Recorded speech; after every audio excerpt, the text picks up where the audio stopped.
Welcome to Strategy Saturday. I'm Charles Carillo, and today we're going to be discussing how to work with multifamily real estate lenders. So there are a few main questions that your mortgage broker or lender will ask you when they first speak to you about your property. Is the property stabilized? So is it 90% occupied for the last 90 days, or is it a distressed asset? What are you doing with the property? Are you doing a light remodel, or are you doing a heavy lift? They're going to ask about you. What is your commercial multifamily real estate experience? That means when I say commercial multifamily, 5+ apartments in one property. What is your net worth and liquidity? You're going to have to submit at some point a financial statement and schedule real estate. They're also going to ask this if you have any partners, what is their experience and what is their net worth and liquidity? So make sure that you're aware of that. Now, rule of thumb for different properties is that stabilized properties, so 90% occupied for 90 days, are going to be able to receive non-recourse, and non-stabilized properties will usually need to use a recourse bank or a bridge loan. A recourse meaning that if you do not pay it, the lender is able to come after your personal assets. If it's non-recourse, they're not able to do that. Now, speak to a lender about that. We'll get into an episode just about recourse debt, but there's a lot of different carve-outs with this. This is just going to point you in the right direction. You can speak to your specific lender about the options that they have or your broker, and they'll point you in the right direction there. Stabilized properties that are going to be under $1 million loan size, you're usually just going to be using a regular commercial bank or local credit union. And if it's going to be something that's non-stabilized, you're going to be using that bridge loan product, or you're going to be using a local credit union or commercial bank as well, depending on what products and services they offer. If you're planning on syndicating a property, there are going to be 4 main things that a sponsorship team will need: net worth and liquidity, multifamily ownership experience. They're going to need deal sourcing, so finding the deal. Raising the equity is the 4th part. So what are you bringing to the table? What else do you need help with? So what are your partners bringing to the table? Make sure that you have all 4 parts of this covered by the time you go speak to your lender. You need to start building the relationships with lenders and brokers right now. You'll need to reach out to them, the broker and lenders, before making an offer, after you've underwritten the property, so that you're able to submit the term sheet you receive from the lender when you present the offer to the real estate broker. This makes it look very serious and a very solid offer. A few common mistakes that multifamily and commercial borrowers make are going to their normal traditional lender to lend on their investment property. Okay. Residential lenders are not commercial lenders. I can't stress that enough. Okay. Find commercial multifamily brokers and reach out to local banks and credit unions yourself.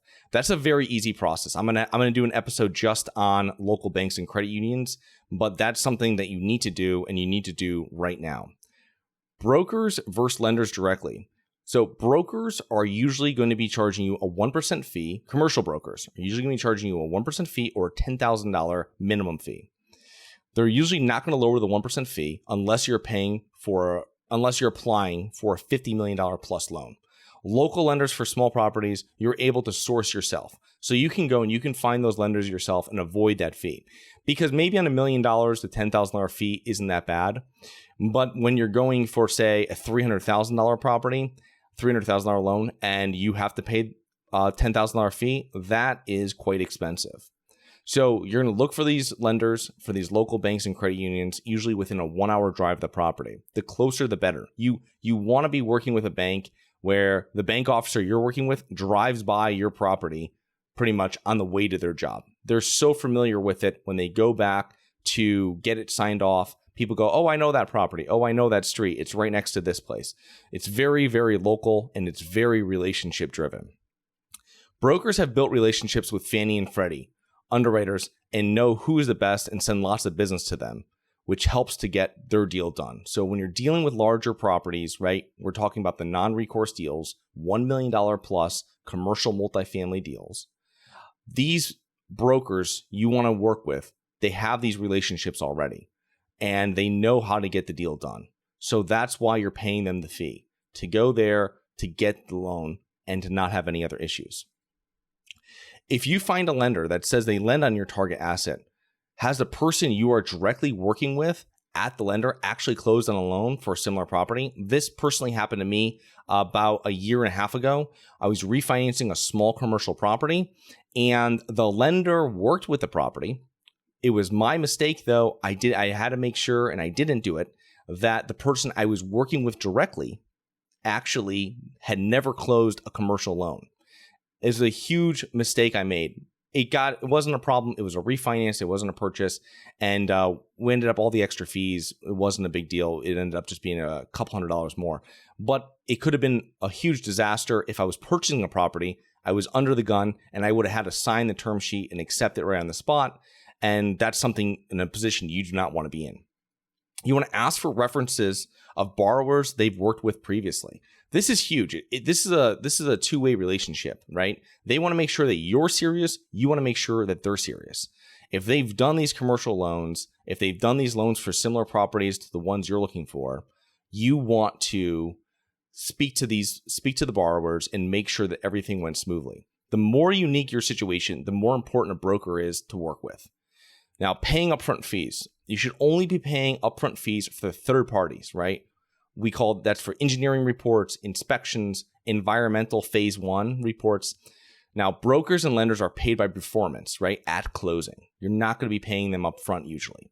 Okay. Some might have an application fee here or there. You have to be very careful and make sure that you have references before you're sending any lender money upfront. Okay. And what you can do is ask what properties they have financed.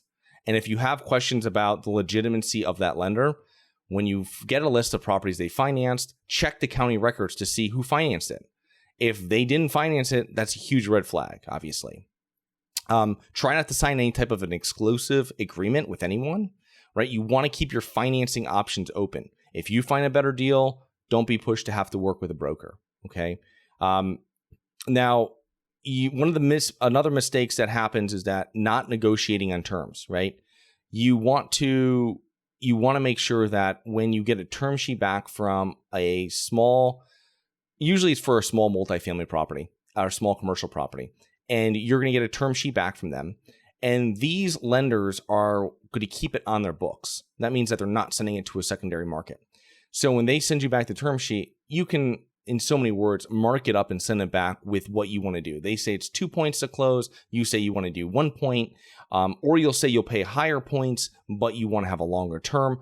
All these different things, they can now go back to their board and they can see exactly what they're able to do. A lot of negotiation can happen with small, local, commercial banks and credit unions. Do not go to a large, huge national lender. They only want to deal with you if you're doing hundreds and hundreds of millions of dollars a loan. They don't want to be dealing with a small loan. They're not going to help you. They're not going to return your calls. They don't even specialize in that. So you also want to have a complete business plan. This is a huge mistake people make. Executive summary. You want to have the property description, the location, the demographics, property economics, okay, markets and submarket data. Who's the sponsorship, right? That's you.